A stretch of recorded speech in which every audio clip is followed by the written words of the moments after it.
symmetry Sorry right about out that. the gate by pushing his pawn one step D3. further. Okay. Oh, sorry, I'm looking at the wrong board. I apologize. Levon is white. Vincent and Noterbeck. So the question is, will Magnus follow Vincent's first move of the game? Yeah, when in doubt, Vincent. That's my motto. He seems to always know what's going on in freestyle chess. Great. Levon has 0 The points. move pawn to b5 played in the other game, so the light squared. Who did he play? In the Rob and I think it's a 50-50 here. It's a coin toss. You either Vincent Keimer. or you just copy and B5. Okay. Magnus does take the 4 Takes I was braids. about to question the amount of time spent on that first move because the expectation had to be G3, it seemed like. And so still to spend about 40 seconds to decide how to respond. He ultimately does go for that B5 push. We quickly see the light squared bishops fall off the board. Okay. He's playing B3. Levon will open up his second bishop. Are they trading both bishops? Well, we see both bishops leave the board. That's the Levon question. can't. The downside there for black would be that if the dark squared bishops got B5. exchanged, black's rook would be forced to move away, and castling right would be gone for the rest of the game. So instead, taking more space, Magnus Carlsen. We talked about Levon's situation. Oh. I think all of the players have the number 4.5 in their head. 4.5 from 7 points. You should be pretty safely in the top 4. Yeah, I'm thinking that'd be pretty bad if If he they doesn't trade off both bishops anyway for Levon. he might face the playoff at the very best. But, I think a draw for Rook Levon- takes. Okay, it's a step in the right direction. Rook takes is horrible. We see the first question mark of the game. The white rook coming out. Very logical. Very nice attempt there to keep some imbalance, but maybe just losing a bit of time with the rook. 96. Magnus 96. Tournament where he's already found his rhythm, where he's found his flow. He's had a couple of wins. He's feeling confident. With 0-2, playing against Magnus, who's in hot form, I think it's absolutely crucial for Levon to not let things get Magnus improves his Knight DE. hitting that rook, which kind of came out very early. Knight on. You know, that's the DE6. downside when you bring your majors out so quickly, they can get attacked. And that's what the computer wanted to see and why you see the X appear on your screen here. Yeah, I think. Oh, they went D5. That's what they said. Just going back. Did anybody else start the games too, just in case? What to do next? Check out this one too. Will come later, but once the white. Oh, they're only gonna show one game though. I kind of want to. Pawn to D4. I'm gonna broadcast and this one game. kills 3 pieces in one move. Kills the white bishop, which is now staring against. Vincent Keimer's game though. The white Looking knight coming pretty out. That interesting. knight actually has no squares now, no safe squares. The other knight also struggles to come out onto the third rank. Could maybe make an argument for bringing it out onto an outpost. Perhaps that's why Magnus didn't want to commit, give away the light squares. But I think all things. Dog, I feel like Vincent Keimer is gonna play something crazy though. Levon now with this tempo he's been given, somehow cut across that idea. But this is where we go back to, again, talking about his position within the tournament. And I mean, we gotta watch the Magnus game though. We have to watch the Magnus game. right? You know, while other players who might be in better contention at the top of the table, they can play a more stable game, maybe look for the draws and not take so many risks. So we could see a situation where Levon, you know, already in a poor situation, ends up making unideal moves, but just to create chances. Exactly. It's just balancing, measuring that risk-reward ratio. And Levon typically, he tightrope walks quite a lot on the risk line, but seems to come out in quite decent shape. But often, starting a tournament so toughly can really affect the confidence. So we'll see. Levon used the clock as a weapon when he was successful against Magnus in South Africa. Can he do the same again today? I'm expecting one of the knights to come out, perhaps. Knight F3. Does develop the knight. Now Magnus will start expanding at the center of the board. D5 still looking very attractive. And the difference here to point out is if he was to proceed not only with D5 but D4, now Levon's knight is beautifully placed to actually jump to that C4 post in just one move. So a key difference in timing here. And bringing ourselves out to the 4 board here, just Okay, to show how all so they're showing other boards. pretty quickly gone in different directions. While they all started, you know, with that initial G3 push and the light squared bishops being traded off, you can see here, Timer. as you scan each of the boards, that none of them. Everything is pretty even except Yeah, they've all. Enderov is getting the very, very early. And has a slight advantage against Fabi. About different pawn structures. Maybe the most symmetrical would be the games between Sindarov and Caruana and Neiman against Aragaisi. Same pawn structure, just different piece configuration. But yeah, this feels like one of those tense starting positions where nothing too bad can happen to either side, and it's just your kind of a quick access to the middle game, and who can outplay the other. We'll see. I think what catches my attention is the top right board, Hans versus Aragaisi, because there is a standoff between the black rook and the white queen on the open B line right now. So could be some knight jumps that you need to be careful about if you're Hans, and it looks like Hans kind of walked into it. What just happened here? I might want to reposition this a little bit. Yeah, we'll do a quick action replay. Just a few moves back, we saw a standard-looking position. The B file opened here. The black rook stepped across to hit the white queen, which advanced. And when the black knight came looking, she said, "Okay, I've had enough of that." I guess there is a pawn hanging on the edge of the board as well, but maybe a more natural move would be to bring the queen onto a safe line, safe file. Instead, she has stepped into the firing line. Tanya, I'm as shocked as you. This is so ugly. There's nothing immediate, and maybe a And he couldn't. offer from Arjun Aragaisi brings his knight back to a bad square. If the white queen now steps forward where she came from, we could see a dance between the queen and knight. I mean, even if you want to make that offer, you at least bring the knight to c6 and not where it's at. Dang, Hans' heart is beating. I mean, he's at 0.5 though. But he drew against Magnus. You gotta feel pretty confident after that. Odd. I guess if he'd gone the other way, just to very quickly show, maybe the white queen has an extra central square, and yeah, the black queen now no longer able to protect in the center. But yeah, it looks superficial to say the least. Yeah, and so much to your point, Tanya. We're always looking for that aggressive, attacking chess out of Arjun. Quick play on the clock as well early on. And yeah, this seems like a bit of an admission early on that I don't like my position. Would you offer me a way out? You know what I know about Arjun? This is no admission of anything. I have a feeling like he has Bobby is some burning a lot of He's time. trying to figure it out. Maybe he wants to bring his queen to the Wonder B, why. and queen b7 next. Knight a6 cannot be with the idea that I'm okay for a repetition, or I admit that I've done something wrong, because he really hasn't so far. It was a very voluntarily made knight retreat, and Hans using this opportunity to go So for black, his own is black path. such a tough position to play in this? In this? Coming in next. Because black, everyone on black is burning all their time. So Vincent Keimer has 5 minutes, to Nojabek 7. In this game, On to 7 to Arjun 6. but, a few from the And white queen. Arjun is black, Started obviously. this square, and she's Bobby's black, and he's 5 minutes to Sindarov's 8. I guess it's slightly awkward. And Magnus has 5 minutes and Some pressure on this 40 seconds to Levon's 8 minutes. not feel comfortable castling into that side of the board anytime soon. He trades. There we The go. long bishop move, forcing Trading the bishops. bishop. Bye bishops. It's just about Bye-bye. those tricky. So these are all gonna go to end games. So burning all this time though still isn't that smart though. Creeping up on white side now. And I guess, from my perspective, that is just because the white knights are quicker to the center of the board, right? We already have that F knight jumping up to E3. D knight as well can kind of get to the center of the board quicker. Meanwhile, that A6 knight, it's just going to take ages for it to get involved in the game again. And the other one can't move as it's needed to defend the E7 pawn. And okay, maybe now it can move. Arjun stepping forward. I think also king safety. White's able to castle if he wants. Now or in the near future. Black would reluctantly castle since white will happily blow open that side of the board. Oh, okay, Sindarov's game. Yeah, but they're all adding up. In Starting to get a little Han's reaching for a piece. further up. Pulling back, he finally makes a decision to bring the other knight out. Now, both these knights are eyeing some juicy white squares. B5, D5, potentially C7 jumping in. Okay, out of all the 4 boards, there's only 2 pairs of bishops left for either side. It looks like all the bishops leaving the board across across everyone's game so far. And I think that's also That does make sense though. So bishops in the corner mean bishops in the corner of the board, just how they lend themselves to these kind of dynamics, opening up the long range pieces, getting them off the board right now. Things looking good for Hans in this one. Should we move on?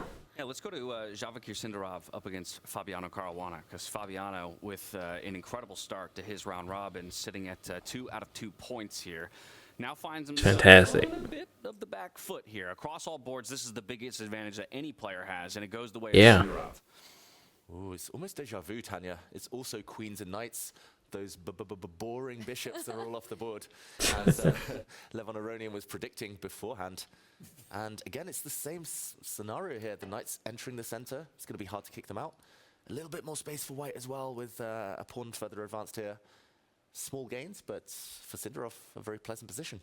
It's also the I'm just question staring of at the it doesn't look that high advantage on the bar right for these side other of the board, games. with the potential The Orchard back ace is starting to build an advantage on F5 Vincent. at the right time as well. The knight from d5 hitting on e7. King safety a big factor for Sindarov here. Clock as well, saying that he's feeling more comfortable. Trading Sindarov rooks. with that last round loss that I can't get out of my head, with Magnus winning with a checkmate in a rook and 4 They're pretty pawn even endgame. now. You do not get to see that every day in chess. Oh, To say I gotta the see least. Magnus's game against Sindarov then. He's got such great mental fortitude.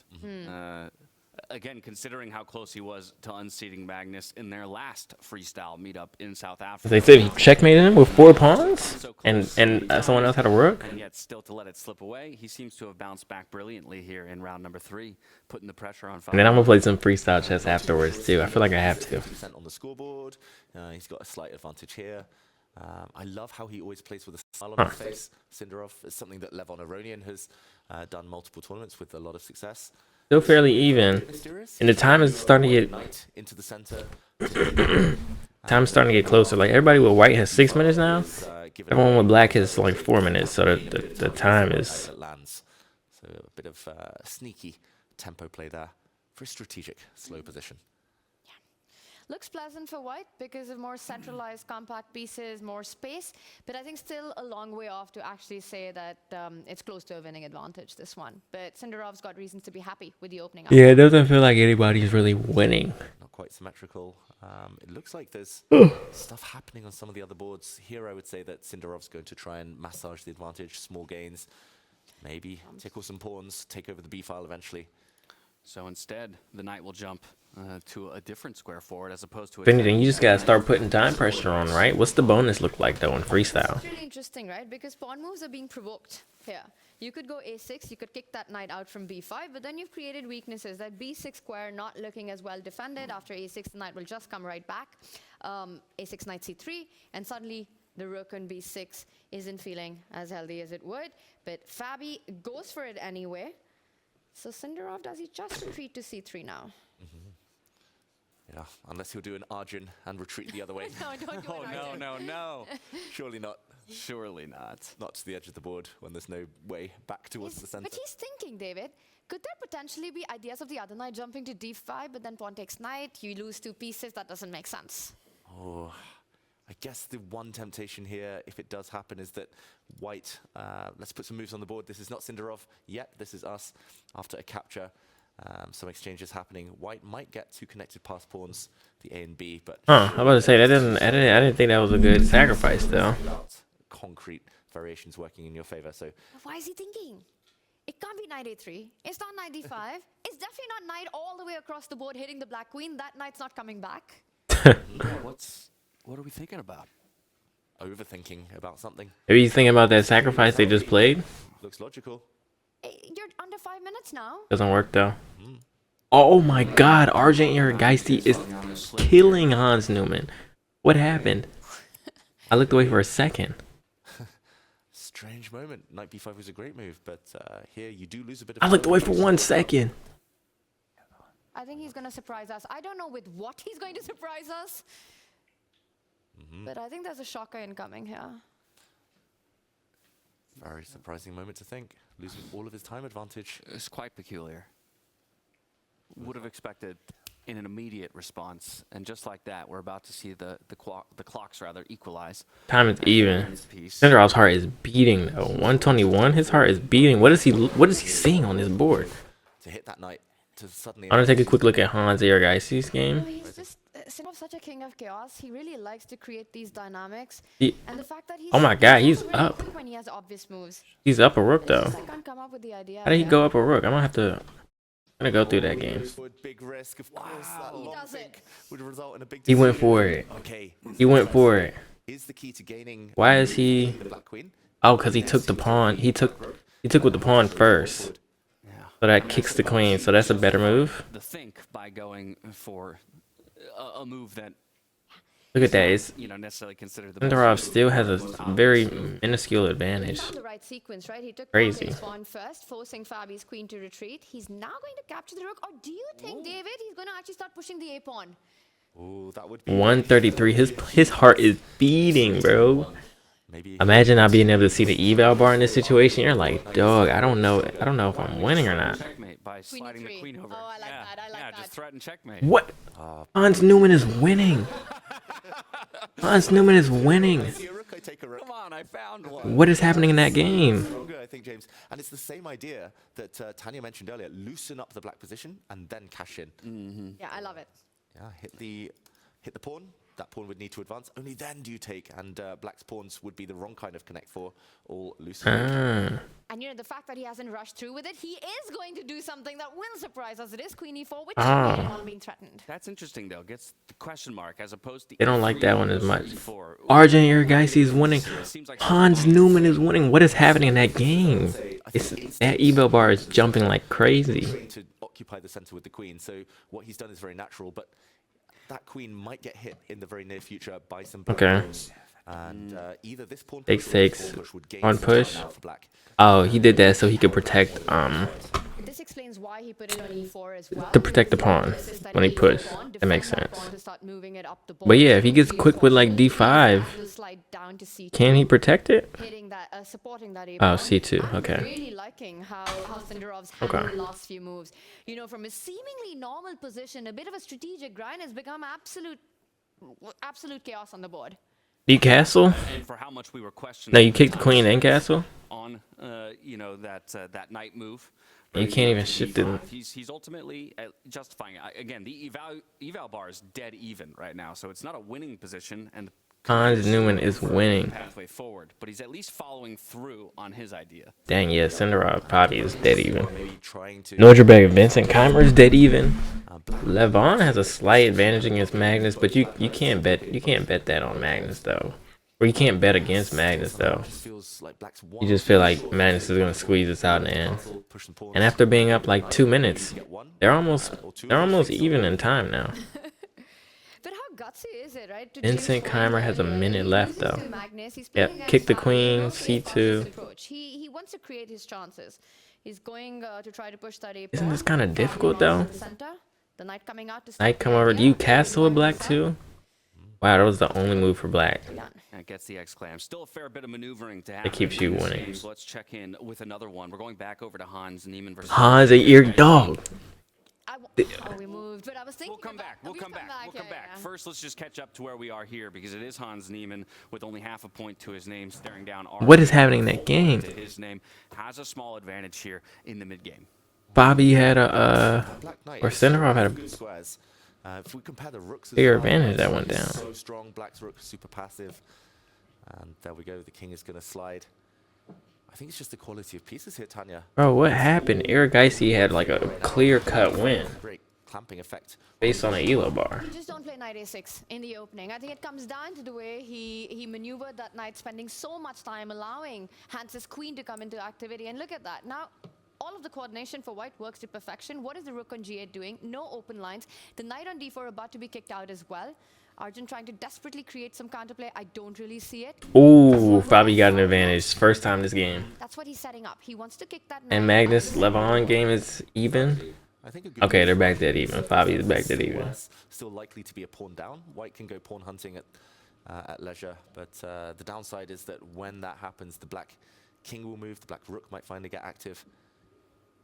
Okay, can Hans Niemann keep control? Oh, you can't. I'm kind of locked in on the Fabi game now. About to be a pawn up. I'm going to let you guys decide where you want to go, but Javakir Fabiano is big right now. Yeah, go back to Fabi. You have to go back to the Fabi game. It's your decision. I'm going to let you take the call on this, Jay. Let's go back. Let's go back. Let's. Vincent check in. Keimer has the Simo first gets to go advantage. back and talk about that It's Javakir just a Sindarov and beautiful Fabiano Car one position. game. Yeah. You're going to love it, what you see. There's Oh, pawns being sacrificed to get the white queen. The pawn into fell. F6. What even is happening here? The king at the center of the board. Fabi's rook stuck to the corner. Got knights defending each other. I called them superfluous earlier, useless knights, but actually they're just doing the You perfect, sack? perfect defensive job right now. Question mark given. Oh, one knight retreats. Oh. Black queen couldn't take on b6. how do you get in, Sindarov? How do you get in if you're Sindarov? My question. This is so finely balanced. Apparently white has a great move here. Only one way to keep the balance. moves. Black is clearly better. And there we go. It's Did a he rook find it? Rook for knight. Rook Oh, A7. sacks He the wants to- rook. Brilliant move, double He exclamation sacks mark. the rook. Wow. What a move. Just offering it up. Just to Knight get would a pawn. recapture, jumping back to a7. Just Takes. to get a pawn on that 7th rank. He's giving up a rook right now. Can't you castle if you're black? This was not easy. No, he moved his rook. I forgot he moved his rook. He can't castle. Here in the studio, Can't you we move see up with the C2 king? show a pawn on h7 And be okay? worth a piece. This time a pawn on a7. Capture piece. on 7th rank. Great fianchetto And they're knight. dead even. And the white rook is coming. This is beautiful Yeah, to the- watch from Javokir. To give up an exchange for that pawn. Very gutsy play by him. He wants to get one of the majors on the B line now. Start attacking that knight on b7. If that knight moves, the rook could go all the way up to b8. Okay, so yeah, if Bobby moves his king up, Gonna bring either and his rook or his queen over to connects the like A the file. rook and the queen on that file. So even if you bring something over, Okay, there's the B file. That was Taking control incorrect. First. Now, interestingly, the eval bar slips slightly in favor. that's of incorrect. that move, though, so a little bit of an inaccuracy. How can we punish? Why? Most natural move in the world. I think the idea was to drive the black queen into the corner. The black Oh, queen connect. forced to blockade, and then she would have been passive. But so hard to make these decisions at this type of time control. Tiny little details. Now You double the rooks? is going to get into the corner to blockade and defend. I'll just attack. You know, that's when I hate the Not ending. You again. play the most human move, and it says it's not a good one. And I like how he's following it up, because if the knight was to move, that queen can still go to b8. We've seen a rook sacrifice. We might see a queen sacrifice. Take the knight. Off. Oh, Takes. big moment. Fabi gives Oh, back. what? Very professional decision. Gives the knight back. Pawn in return Grabs for the pawn. count. Fabiano is 1 pawn to the good. Sindarov is purely trying to hold That's his own. crazy. And it just comes down to that singular move a moment ago. If he had instead repositioned that rook to a1, he would have forced a stronger piece in the queen to play defense of the. You gotta erosion respect it, square. though. Instead, You have to respect. His heart is beating 133. involved in the game. But it's also about the king's safety, and with the major still on the board, it is far from a winning advantage despite having an extra pawn in the position. White's got very active rook and queen. Very active, but yeah, I'm just thinking Sindarov wasn't able to hold. Huh. Rook and, He can 4 in still- the previous game. Now it's queen and 6 versus queen rook and Ooh, they don't like that move though. given to his last move, Oh, giving ground. Bing. They don't really like Fabi's move though. But can't you go rook c1 now? How are you defending the c pawn is my question. that's exactly what you can do here. That is Uh oh. Maybe too fast of a move here by Fabi. He kind of blitzed. He's trying to put the one out, pressure, gave it an though. extra second to think. He's trying to put pressure on, now he wants to give a check, maybe, but that's a. and then swing his rook across to defend, so it's not immediately losing the pawn back. Fabio is with house money though. He is on 100% so far. A draw's a fine result for him. Magnus Carlsen has 20 seconds left and it's dead even. Levon is winning. Mark now. I mean, that would be such, even Check. a draw here is such a phenomenal start for Fabiano, right? At this point, if you're looking at worst being 2.5 out of 3 through 3 rounds in the day, that would be an absolutely stellar performance for Fabiano in what would be considered his weakest portion. Push the pawn. Okay, he wins the pawn back, Sindarov, but look at that black pawn on c2, 1 square from touchdown.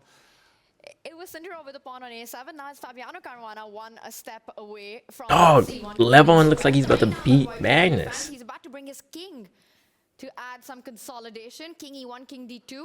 Magnus only He's has closer to the c pawn. 6, 5. Feels like the white. What's the bonus look like? Okay, the bonus is force. So is the more 5 seconds. Do you want to allow any checks in the corner from the black queen? Any nasty surprises there? Still. They're dead even. Bobby and Sindarov is dead even. Stronger pawn. But Oh, things he turn gets the towards- king over. Earlier it was a 2-result game. Maybe not anymore. If the queen's come Sindarov might be able to pull out a win. up that black pawn, Surprisingly. be able to look forward with confidence to the future. Speaking of the future, if there's a 5 Vincent Geimer is winning. ending, yes, Javokir, had to get really unlucky to lose his 4v4, but that would be technically winning for him if he does win the c2 pawn. Can Levon pull it out? Is he gonna make a mistake? Levon is losing it. He's losing it. Gonna dive in with the queen here. Okay. Does white queen step in and start hitting the black rook? Or it could do. It's very logical. 2 squares to do that. Players playing on seconds. Dead even. Be under the 30-second mark. It's dead even. Oh no, Levon's got the advantage. Boards, all of them looking pretty balanced. Maybe Levon with a small advantage against Magnus. Goes And in. Vincent Cinderab jumped in though for Poppy. They're dead even. Cinderab and Poppy are dead even. Donkey wants to Levon hold is about to position. Not win. going for the C2 pawn. Levon is He's about to going beat for Magnus. F3 right now. The queen comes back, and Jabokir, he does offer a repetition. They're drawing. And it is They're drawing. accepted by They're Fabiano drawing. Caruana, and it's handshakes. Magnus Carlsen. We gotta see Carlsen. No, Hans Newman and Irgaisi is even now? Sindarov and Fabiano Caruana, as they discuss the position, we're going to go to Levon Aronian versus Magnus Carlsen. Yes, because yes. we said it was about do or die time for Levon Aronian, scoreless. Levon is losing his Rounds advantage. into the third. He's up against the world #1, and he has a small advantage, but He has it back. 15 to his name with He has it 5-second back. increment to pilot this one to a victory. Not long ago, Levon Aronian won a pawn, and he's now trying to create a pass pawn. There we go. That corner pawn there for white is a runner. It's going to sprint forward. Black's remaining pawns are all isolated as well. Black's bishop is a bit stuck. This looks like a beautiful endgame for Levon. He has to win this for his tournament. He just has to take down Magnus Carlsen now. And how many times have we said that? He's done it before. He can do it again. Ooh. Before he could do it again, he might be doing a service. When is Magnus gonna find a move to keep He it? knocks Magnus down a peg as well. Hans is about to win against Arjun. To survive the round robin. Oh. And then Levon just walk into a fork bishop. He's blundered his bishop. His pawn is still. Oh my super God. strong. We've talked about pawns on the 7th rank being worth pieces many times already today. Is that a pawn going to survive? It's not. Sneaky one, Magnus coming in with his knight, not only hitting that E2 pawn, and a tactic miss there. And he immediately consolidates his position, right? Just like that, Levon comes in, tries to threaten both of the minor pieces. The dark squared bishop drops back to defend the knight. Now, of course, Levon looking to jump in and remove that defender. But you could just go triple down on it. The knight's going to jump to c6, attacking the black bishop. The bishop slides over, and you actually do not survive with that pawn on a7. I think Magnus is going to start pushing this one. Yep. Magnus There it in the is. driver's seat. If that pawn disappears, Magnus's losing chances are minimal. Losing chances minimal. That's never. It's gonna be hard though, right? You can't take the pawn yet. The world '1. Here on the left-hand side of the board. Hans is crushing. Pieces. How you play if you're Again, Levon? slides over Oh to my the God, bishop. Magnus is back up to a Trying minute. to get involved with the game. It's Levon's king that's a little bit closer to the Dog, you center cannot count Magnus out in these end games, bro. of the position of the pawns. Okay, a trade of Can you take the pawns pawn? does allow Oh no, you bring the rook back over. one step closer. And the reason that Magnus isn't rushing with picking up that a7 pawn is because the white rook will slide over, and you'll be in this Yeah. pin on that a line. What did he miss? Oh, he's gone the wrong way. He got the double question mark here. What? He was threatening going to collect that H pawn since he was cut off from the center of the board, but this just gives Magnus permission to involve his king. He's going to kick that knight out of c6 and then win the Oh pawn. my God. It's going to be a piece up for Magnus Carlsen. That was the only winning move, apparently, but also the most natural one. Which, Time. oh, Did he flag? Close. He keeps Oh. himself alive here, but this just speaks to the poor position that Levon is in. He's got 6 seconds and a losing position. Oh my God, Levon is about to lose. No, you can't flag yourself twice. 0-3. He has to keep pace on the clock. just too slow, Levon. 0-3, dog. Knight fork, a backward knight move. They say the hardest thing to spot in chess, and there was no comeback. Objectively, he was okay, but not anymore. That knight is being booted out. Check. No and checks. the pawn is falling. His pride and joy. And that's it. The king is going to march up the board. King e4. You're up an entire piece. Pawns are defended. Magnus doesn't mess this up. He blocks it with the bishop first. He didn't want to risk getting mated in the center of the board, but every move is winning at this point. The knight can hit the bishop. That pin Rook come is over. defended against, though. Piece is a piece. It's an extra bishop. At this level, should be enough for Magnus, but he's still locked in and focused. And look at that beautiful compression at the center of the board. The king, the knights, the rook, and the pawn. Just everything holds itself. Reroute the knight. Every piece defends the other. They can get it on Complete consolidation here by E4. Black. And now it's time to get the king up closer to that e2 pawn via c3 and d2. Levon shaking his head. He knows it must be so hard to keep fighting with just any hope remaining, but it's almost done. Yeah, just a near impossible position, right? And with your tournament position in the back, Hans won. right? Understanding that now I'm going to be 0 points through 3 games with only 4 to go. We had said the magic number was 4.5. That's an impossibility, assuming a loss here for Levon to take. So he's going to need some other people to make some magic happen if he wants to find himself a tiebreaker at the end of the day. Yeah, he will need to win all of his remaining games and hope if this one doesn't go to plan, and if he's not able to save it, Levon Aronian. Okay, he's got his pawn marching. We've seen some strong pawns. Okay. Black bishop was ready to go round. Check. Maybe Check. another check, driving the white king away. Check again. More checks are possible. Honestly, It's just a Seth pawn that Levon's banking his hope on, and Magnus is about to pick it up with knight jumping onto e3. So nasty. Magnus has taken a while to find the best squares for his pieces, but they're coming around now. Once that pawn disappears, it really is game over. No more counterplay. And the thing is, Bishop. it's a dark square, right? So the bishop Yeah. can get to it, the knight can get to it, and you only have your king and rook, the two defenders there. So once that falls, I think Levon just resigns. Yeah, it's the triple team. We saw it on the white A pawn earlier before it fell off. king slides in. Combined to hit it. Oh, he's about to go grab that pawn. Beautiful threat there. Can he go bishop takes pawn now? Bishop takes pawn is a winning move. Rook takes, and Tanya, the fork. You already forked something on the e4 previously. Forked Fork. king. He goes for it. He finds it. Of course he does. What happens if he There's takes with the rook? Yeah, Oh, Levon forks. realizes this time that the fork Dang. would come, so he just slides the king out of the way. Levon realizes this time that the fork is coming. That's a messed up comment. Bishop retreats. The knight is hanging, but great move from Magnus. He's going to go round the knight against the king. That's a messed up That is comment. all the way through. That even with this idea, he's got this resource of spinning and winning. I think he missed it in advance, Magnus. He kind of shook his head in relief there. It's like I have this resource. Slides over. No way to defend the knight. No forks. Oh my There we goodness. go. It's a handshake. Levon resigns. Magnus. Oh my goodness. Strikes here for Levon Aronian, our South Africa Grand Slam champion, up against Magnus.